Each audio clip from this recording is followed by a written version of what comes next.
Hey, Dr. C here with you. I want to talk about how to overcome food intolerances, how to get past these things. And that's the most important strategy. We've got full-on food allergies, so things like peanut reactions. We also have IgA reactions like celiac. And those are ones we don't yet know if they can change. There's actually data arguing that the anaphylactic food allergies can, with some treatments that are not so much available yet. But then there's the food intolerances. There's ways in which a food just makes you not feel well. And maybe that showed up on some kind of a test. Maybe it didn't. Maybe you just know that through your experience. Well, so you want to be aware of it. If there's foods that are affecting you, it's critical to know that and then work around those foods. However, think about that as like a limp or like a bad leg. You want to know why it's happening. You don't want to figure out, what's the prettiest cast or the prettiest crutch you can use for the rest of your life. You want to resolve that issue. And it's the same way for food intolerances. And something that's not intuitive is that when there are real digestive problems that cause food intolerances, if you don't address the problem, just avoiding food, you may find yourself intolerant to more and more things. And there can be a point in which, because your diet is so limited, that by itself is hurting your flora and hurting digestive function in ways that makes you reactive to more and more foods. And I've seen tragic examples in which this is played out to a severe degree, in which people were eating only a handful of very exotic foods, and even then not sure about them. So how do these things happen? Well, there can be a lot of neurologic ways, cytokines, histamine reactions. There can also be expectations at play. It can be concern about food. Fear itself is powerful, and it has very real effects upon digestive function. But all of these mechanisms are ones that don't happen to everyone. So think that through. Many people are exposed to histamines in their diet, but they're not reactive. So the trick is be aware of what is sensitive to you, but then think about strategies to reverse that. Think about ways to have that come around. This is a topic that I find, meaningful. It's something that I went through myself. I went through the first phase of just cutting out a lot of junk food and cutting out sugar and whatnot as a kid, and did well enough from that. I added in protein and exercised, and it was a helpful thing. But later on in my 20s, I had another chapter in which I became highly restrictive. I stumbled across some books that were getting popular that would have been the early 80s, and they were purporting that a big variety of natural foods were harmful, and they were advocating for very restrictive diets. And the arguments seemed compelling to me. I went along with them.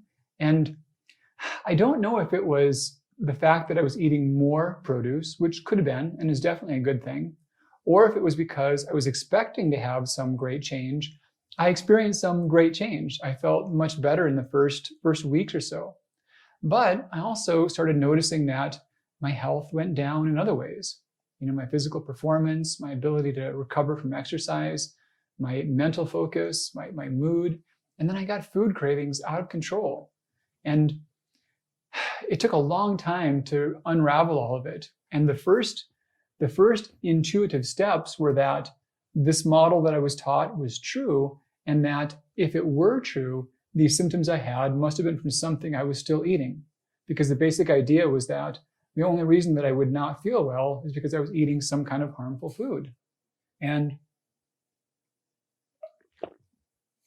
even though my diet was more restrictive than it ever had been, it just seemed to make so much sense that because I seemed to feel better when I first restricted my diet, that the answer must come from further restriction. And I had to figure out what the other foods were that were making me not feel well.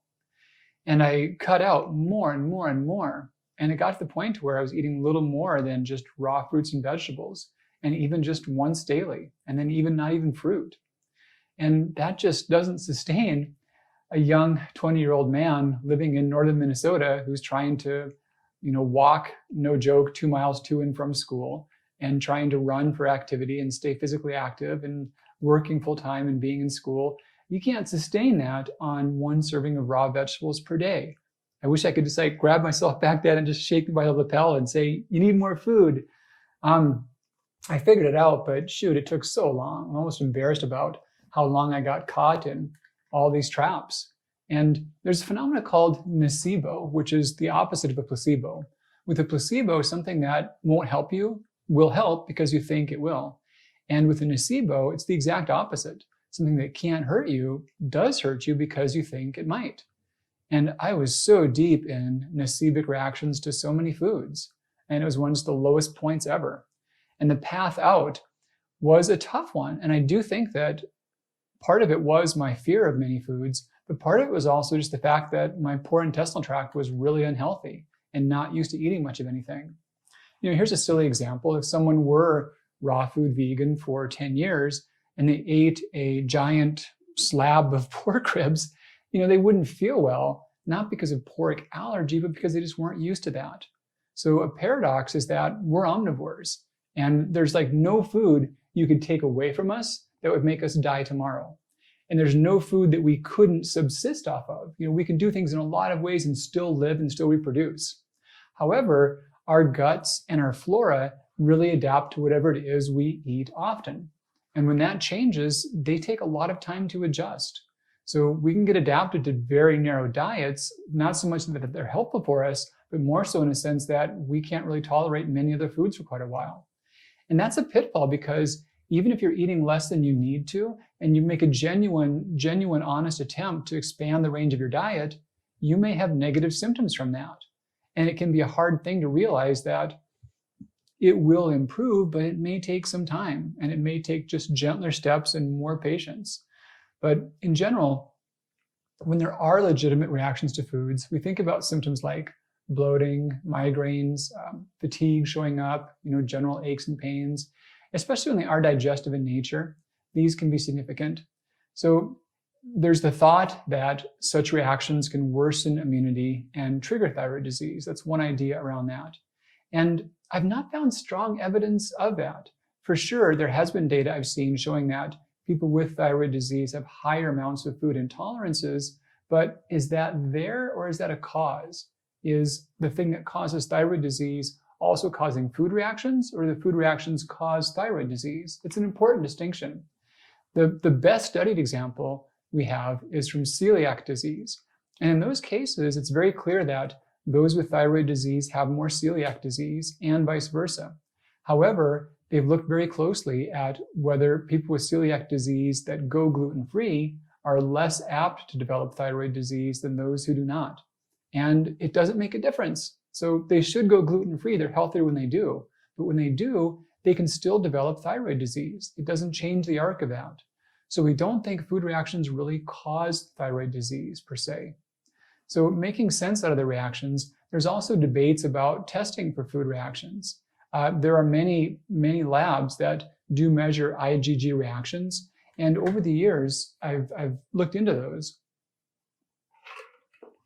And my initial thoughts about them were with concern and skepticism, because I worked in a lab that ran those. And I saw how easy it was to have the data be inaccurate based upon small little things that individuals did as they were reading it.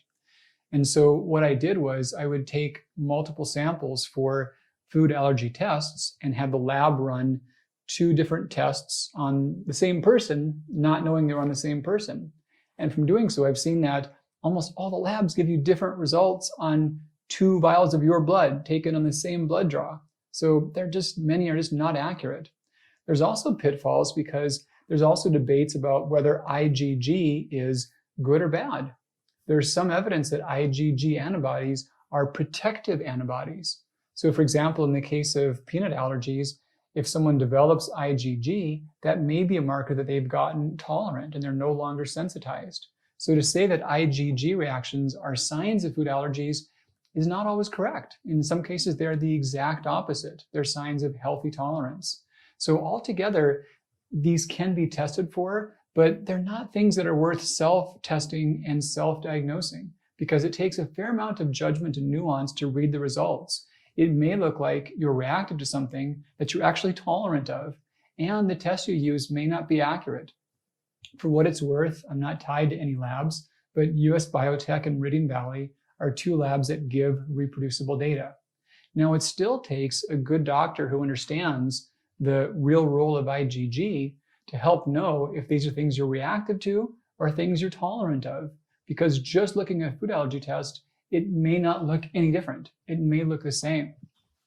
And then the other pitfall is that you can do elimination diets. You can cut out a large number of foods, then add foods back in and see if they affect you.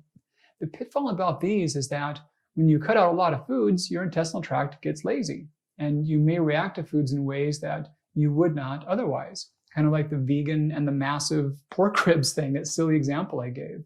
So if you cut out many foods and add things back in, that may give you reactions that would not occur otherwise. So further along, you want to think through things that could be triggering digestive symptoms or the food reactions. Examples can be low-grade intestinal infections. There are better cultures that look for these. H. pylori can be an upper intestinal infection that can also affect digestive symptoms. And we think a lot too about low-grade levels of parasites, viruses, fungi, bacteria, and the overall gut flora, and these can all be triggers. So to reverse all of it, one step is to identify and just reverse any problems. And long-term, the healthier your flora is based upon how much variety of plant foods that you get. So we call these things prebiotics, but it's just plant foods. It's just a lot of plant foods from as many categories as possible. So by category, you think about beans and peas, which legumes encompass both of those, but they're different. So beans would be like black or kidneys or garbanzos, or pintos, and peas would be things like chickpeas or peas themselves or lentils. They fall in that category. And then we think about intact whole grains, lots of vegetables, lots of fruits, all from different categories, nuts and seeds. So the more variety of food we have from the more food categories. And that's the thing, is that variety it's most important at the level of variety of categories. So the more food categories you cut out, the more weak and less resilient your bowel flora becomes. So adding those categories back in, that's your biggest way of having a prebiotic effect. Fermented foods can also be useful. We think about things there like kimchi or sauerkraut or fermented vegetables. There's debates as to the relevance and the help of kombucha, but the other ones are clearly useful. Polysaccharides in the diet. These are some unique good fibers that have specific effects on helping with the gut inflammation and the gut lining, and also protective types of good bacteria. Some of the densest food sources of those include onions, cabbage, okra, eggplant. I love eggplant. Aloe gels have some. And then we think about there are supplements that may act in these ways as well, but the food sources are quite powerful. So there are pitfalls to consider. And the foods, for example, the big thing there is if your digestive function is off, you may have symptoms by changing the diet radically. So the trick there is really causing any changes to be as gentle, as gradual as possible, without being so slow that you're never going to get there, if that makes some sense. And think about some of those highest priority foods and think through the ones that you have the best tolerance of, and really start there. Start with the ones I've mentioned that don't tend to give you symptoms and expand the amounts of those that you consume. Also identify some of the ones that do cause symptoms. And I'm not yet talking about your trigger foods, the ones that definitely are sensitive with you. But just think about some of the food categories that can help your flora. And of those you don't tolerate as well, make a plan to phase some of those back in. And some examples of the foods are gentler than others. I mentioned lentils specifically because they're ones that tend to be quite well tolerated. And if you have been sensitive to legumes, that might be a matter of a tablespoon a day. And that can be enough to start shifting your flora in ways to tolerate them better. And time frames rarely more than a couple weeks. So a good rule of thumb is a tablespoon per day for 2 weeks of a food that you find difficult to add in larger amounts. And usually afterwards, you can have that food in more reasonable amounts and not have issues with that. Now, there are also desensitization options. So the things you are reactive to clearly. And briefly, I'm not talking now about anaphylactic allergies like peanuts or shellfish. There actually is a lot of research about how to desensitize those, and there should be some protocols emerging in the near-term future. But as of yet, I'm not addressing those right now. So please know that. But if there are foods that cause less dangerous symptoms or foods that have been shown to have IgG reactions, you can phase them back in. And in doing so, you can do that in amounts like I mentioned with like tablespoon-like dosages.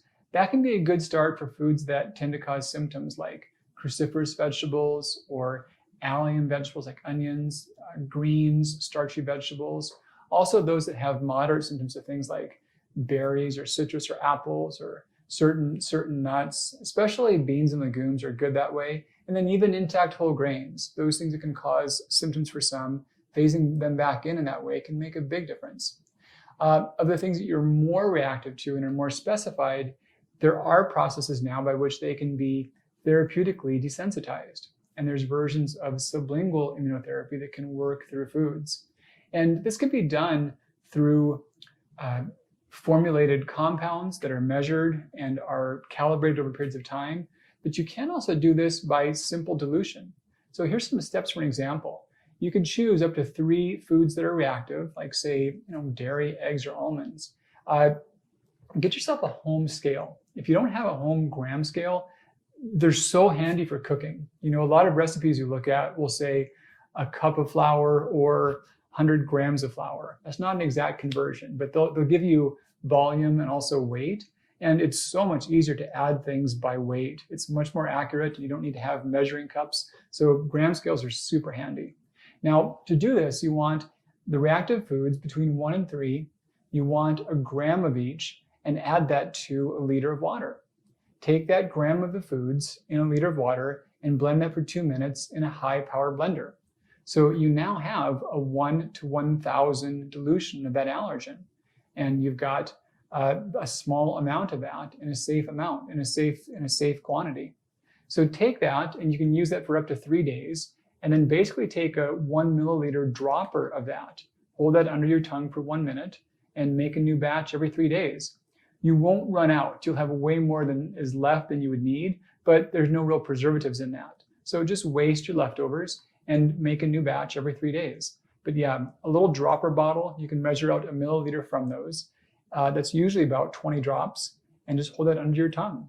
The first month, that's a great starting place. If you find that you're symptomatic, you can basically take this same solution and dilute that again. You can dilute that further where you're taking 1 gram of your dilution and adding that to another liter of water.